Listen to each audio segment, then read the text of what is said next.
لک الحمد یا اللہ الصلاۃ والسلام علیک یا رسول اللہ اما بعد۔ سلسلہ ہے تذکرہ اسلاف کا۔ اس مبارک بابرکت اور پر از رحمت سلسلے میں ہم اپنے اسلاف کا، اپنے بزرگوں کا، اپنے اکابرین کا ذکر خیر، ان کے یوم ولادت اور عرس کی تاریخوں پر کرنے کی سعادتیں حاصل کرتے ہیں۔ آج جس عظیم الشان شخصیت کا ہم ذکر خیر کرنے جا رہے ہیں وہ حضرت سیدنا شیخ بہاؤالدین زکریا ملتانی رحمۃ اللہ تعالی علیہ کے بڑے شہزادے، آپ کے بڑے شہزادے حضرت سیدنا شیخ صدر الدین عارف سہروردی رحمۃ اللہ تعالی علیہ۔ آج آپ کا ذکر خیر ہم کرنے جا رہے ہیں۔ آپ کا ذکر خیر آج ہم اس مناسبت سے کرنے جا رہے ہیں کہ 23 ذی الحجہ 684 ہجری کو ان کا وصال ہوا تھا۔ ذی الحجہ کی 23 تاریخ کو حضرت کی بارگاہ میں عقیدت کے نذرانے پیش کرتے ہوئے ہم یہ بیان آپ تک پہنچانے کی سعادتیں حاصل کر رہے ہیں۔ آپ اس بیان کو توجہ کے ساتھ سنیں اور دوسروں تک شیئر بھی کریں تاکہ ہمارے اکابرین اور ہمارے بزرگوں کا جو ذکر خیر ہے وہ دوسروں تک پہنچے اور دوسرے لوگ بھی الحمدللہ ہمارے اکابرین کا ذکر خیر سننے کی سعادتیں حاصل کریں۔ حضرت سیدنا شیخ صدر الدین عارف رحمۃ اللہ علیہ، آپ شیخ بہاؤالدین زکریا ملتانی کے فرزند اکبر اور خلیفہ اول ہیں۔ آپ کی پیدائش دارالامان ملتان میں ہوئی۔ یہیں آپ نے اپنے والد ماجد سے ظاہری اور باطنی علوم کی تکمیل کی۔ علم و فضل، زہد و اتقاء میں آپ کا وجود عدیم النظیر تھا۔ آپ بے مثال تھے، تقوی میں، پرہیزگاری میں آپ کا مثال نہیں تھا۔ الحمدللہ ظاہری علوم و فنون میں دستگاہ پیدا کرنے کے بعد، صلاحیت اور قابلیت پیدا کرنے کے بعد سلوک کی منازل بھی خوش اسلوبی سے طے کی۔ عارف باللہ مشہور ہو گئے، یعنی سلوک کے میدان میں اتنے کامیاب ہوئے کہ آپ عارف باللہ سے مشہور ہو گئے۔ حضرت غوث زکریا کی وفات پر جو ترکہ ورثہ میں ملا تھا وہ سب ایک ہی دن میں فقراء اور مساکین میں تقسیم کر دیا کہ کہیں دنیا غالب نہ آ جائے۔ جی ہاں، آپ کے والد ماجد زکریا ملتانی بہاؤالدین زکریا ملتانی رحمۃ اللہ علیہ کے وصال کے بعد جو کچھ بھی ان کو حاصل ہوا تھا اپنے والد کے وراثت سے، اپنے والد کے انتقال کے دن اسی دن سارا کچھ صدقہ کر دیا۔ کیوں صدقہ کیا؟ اس لیے صدقہ کیا کہ کہیں ان کی وجہ سے مجھ پر دنیا غالب نہ آ جائے۔ یہ جو دولت چھوڑے ہیں ان کی وجہ سے۔ حضرت صدر الدین عارف بڑے ہی الحمدللہ ممتاز قسم کے، معظم قسم کے آدمی تھے اور زہد و پارسائی میں مشہور تھے۔ الحمدللہ آپ کو شیخ عارف اس لیے بھی کہتے ہیں کہ ہر بار جب آپ تلاوت کلام پاک فرماتے تو نت نئے معنی ظاہر کرتے۔ آپ کو عارف اس لیے کہا جاتا تھا کہ آپ جب قرآن پاک کی تلاوت کرتے تھے تو قرآن پاک کی آیتوں کا الحمدللہ جدید نئے مفہوم لوگوں کے سامنے بیان فرماتے تھے۔ آپ کو طواف بیت اللہ شریف کا بہت زیادہ شوق تھا۔ جی ہاں، خانہ کعبہ کا طواف اس وقت کرتے جب اور کوئی طواف کرنے والا نہ ہوتا تھا۔ آپ کی ایک عادت یہ بھی تھی، جب آپ جاتے تھے شہر مکہ تو اس وقت کعبے کا طواف کرتے تھے جبکہ کوئی طواف کرنے والا نہیں ہوتا تھا۔ ایک رات جب آپ طواف خانہ کعبہ میں مصروف تھے تو اسی رات ملک فرغانہ کی شہزادی جو اپنے وقت کی سلطان المشائخ تھیں، آپ سے چند قدم پیچھے طواف کر رہی تھی۔ شہزادی کی نگاہ اچانک حضرت سیدنا صدر الدین عارف رحمۃ اللہ تعالی علیہ کی پشت مبارک پر، پیٹھ پر پڑی، جہاں سے رہ کر نور کی کرنیں نکل رہی تھی۔ شہزادی نے خدا داد فراز سے معلوم کر لیا کہ یہ نور کی کرنیں کسی قطب وقت کی علامت ہے جو اس باکمال شخص کی صلب میں جلوہ افروز ہیں اور ان کے خاندان سے، ان کے نطفہ سے وہ قطب وقت پیدا ہونے والے ہیں۔ چنانچہ جب حضرت صدر الدین عارف طواف سے فارغ ہوئے تو شہزادی نے آپ سے عرض کیا، آپ سے پوچھا آپ کون ہیں اور آپ کا وطن شریف کہاں ہے؟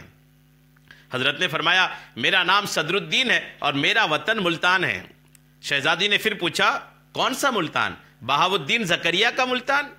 تو آپ نے فرمایا جی ہاں، انہی کا ملتان، اور الحمدللہ مجھے بہاؤالدین زکریا کی فرزندی کا شرف بھی حاصل ہے، یعنی میں ان کا بڑا بیٹا ہوں۔ شہزادی کچھ دیر خاموش رہنے کے بعد عرض کرنے لگی کیا آپ کی شادی ہو چکی ہے؟ آپ نے فرمایا نہیں۔ شہزادی نے عرض کی اگر آپ شادی کرنا چاہیں تو ایک لائق رشتہ آپ کو مل سکتا ہے۔ حضرت عارف باللہ نے مسکرا کر کہا یہ معاملہ میرے والد ماجد سے متعلق ہے، شادی کرنا ہے تو اس کا فیصلہ میرے والد کریں گے، جب اور جس کے لیے فرمائیں گے میرے والد پاک، تو بغیر کسی بہانے کے اور بغیر کسی حجت کے میں قبول کر لوں گا۔ شہزادی جب طواف و زیارت سے فارغ ہو کر واپس اپنے ملک گئی تو اس نے یہ تمام باتیں، یہ تمام کیفیات اپنے والد سے بیان کر دی۔ وہ اس خبر سے بہت خوش ہوئے اور فوراً ریاست کا انتظام اور وزیروں اور امیروں کے سپرد کیا اور ملتان شریف کے لیے اس شہزادی کے والد روانہ ہوئے۔ شاہی قافلہ راستے میں جہاں پڑاؤ کرتا ایک کنواں وہاں رفاہ عامہ کے لیے بنواتے، منزل بمنزل سفر کرتے۔ یہ شاہی قافلہ جب ملتان کے حدود میں، ملتان کے کیمپس میں داخل ہوا تو حضرت غوث العالمین، ماں صاحبزادگان، خلفاء و اکابرین استقبال کے لیے شہر سے باہر آئے۔ بہاؤالدین زکریا ملتانی رحمۃ اللہ علیہ اپنے خلفاء، اپنے مریدین اور اپنے فرزندوں کے ساتھ استقبال کے لیے شہر سے باہر آئے۔ جس جگہ شاہی قافلہ کا استقبال کیا گیا تھا وہی جگہ ہے جہاں اس وقت مخدومہ بی بی راستی کا مزار پر انوار ہے۔ اس جگہ ایک عالی شان محل اور خوبصورت باغ تھا۔ سلطان نے ملحقہ اراضی خرید کر، اس جگہ کی زمین کو خرید کر ایک کنواں کھدوا دیا اور رہائش کے لیے مکانات تعمیر کروائے۔ حضرت غوث العالم کی امیری نما فقیری کی شہرت شہنشاہ فرغانہ جمال الدین فرغانہ ہی سے سن کر کے آئے تھے، پھر بھی کسی خیال کے تحت ایک تھال زرد جواہر سے بھرا کر کے ہمراہ لے گئے۔ یعنی ایک زرد، یہ ایک قسم کی دھات ہے اور نہایت قیمتی دھات ہے۔ یہ ایک تھال میں بھر کر کے بہاؤالدین زکریا ملتانی رحمۃ اللہ علیہ کے لیے لے آئے۔ اس وقت حضرت غوث حجرہ شریف میں عبادت میں مصروف تھے۔ جب خدام نے یہ نذرانہ پیش کیا تو حضور نے توجہ نہ فرمائی اور مصلی کا ایک کنارہ اٹھا کر فرمایا، ذرا ادھر توجہ فرمائیے۔ فرغانہ کے بادشاہ نے جب دیکھا تو حیران رہ گیا کہ مصلی کے نیچے جواہرات کا سمندر ٹھاٹے مار رہا تھا۔ یعنی انہوں نے تو ایک تشت میں لے کر کے آیا تھا، لیکن یہاں تو اس مصلی کے اندر، اس مصلی کے نیچے، جس مصلی میں بہاؤالدین زکریا ملتانی رحمۃ اللہ علیہ عبادت فرما رہے، مصلی کا کونا اس بزرگ نے اٹھایا، فرمایا ادھر دیکھیے تو کیا دیکھتے ہیں کہ یہاں تو سمندر کے سمندر جواہرات کے موجود ہیں۔ الحمدللہ سلطان بہت شرمندہ ہوئے اور ملازمین کو تھال واپس لے جانے کا اشارہ کیا۔ دوسرے دن پھر ملاقات ہوئی اور گفتگو کے دوران اس قدر اسرار و معارف بیان ہوئے کہ سلطان حضرت کے عقیدت مندوں میں شامل ہو گیا۔ عشاء کی نماز کا وقت ہو چکا تھا۔ حضرت زکریا بالا خانہ سے اتر کر مسجد میں تشریف لائے اور امامت فرمائی۔ نماز سے فارغ کے ہونے کے بعد حسب معمول حضرت کے اکابر خلفاء اور تمام فرزند حلقہ بنا کر دو زانوں بیٹھ گئے۔ سلطان نے عرض کی کہ حضور، اس خادم کی ایک عاجزہ ہے، اپنی اولاد میں سے کوئی مخدوم زیادہ مرحمت فرمائیے تاکہ اسے ان کی غلامی میں دے سکوں۔ حضرت زکریا نے فرمایا، میرے تمام لڑکے اس جگہ موجود ہیں، جس کو اپنی فرزندی میں لینا چاہیں آپ مختار ہیں۔ سلطان نے عرض کرتے ہوئے حضرت صدر الدین عارف کی طرف اشارہ کیا۔ غوث العالمین تو نور باطن سے سب کچھ معلوم کر ہی چکے تھے۔ پوچھا، کیا یہ رشتہ تجھے منظور ہے؟ جواب میں حضرت صدر الدین ادب و احترام سے اٹھ کر والد بزرگوار کے قریب آئے اور قدم شریف پر بوسہ دیا۔ دونوں طرف سے مسرت و انبساط کی ایک لہر دوڑ گئی۔ حضرت نے سلطان کی طرف مسکراتے ہوئے دیکھا اور فرمایا، مبارک ہو۔ ساتھ ہی خدام کو اشارہ کیا کہ وہ مٹھائی لے آئیں۔ اسی مجلس میں ایجاب و قبول کی رسم ادا ہوئی۔ الحمدللہ اسی محفل میں ہی ایجاب و قبول کی رسم بھی ادا ہوئی اور شادی کے معاملات الحمدللہ طے پائے اور اسی میں ہی طے ہوئے، اور حضرت نے خود ہی صدر الدین عارف اور سلطان کی صاحبزادی بی بی راستی کا نکاح پڑھایا۔ صدر الدین عارف رحمۃ اللہ علیہ کا نکاح خود بہاؤالدین زکریا ملتانی رحمۃ اللہ علیہ نے ہی الحمدللہ پڑھایا اور خطبہ بھی فرمایا۔ اسی وقت ظاہر و باطن کی دنیا سے تہنیت اور مبارک کی صدا بلند ہوئی۔ اس کے بعد سلطان جمال الدین نے شہزادی کا ہاتھ حضرت شیخ الاسلام کے دست مبارک میں دے کر فرمایا کہ من اینا آجزہ ہو را مسلمان، روز قیامت مسلمان بھی خواہم۔ حضرت غوث العالمین نے بی بی صاحبہ کے سر پر ہاتھ رکھ کر فرمایا، ای فرزند من است انشاءاللہ مسلمان خواہد بود۔ اس کے بعد سلطان نے اجازت چاہی اور اپنے وطن روانہ ہوئے۔ جو خاتون عالم ملکوت میں عالم ملکوت طے کر چکی ہو، اس کے روحانی مراتب کا کیا کہنا؟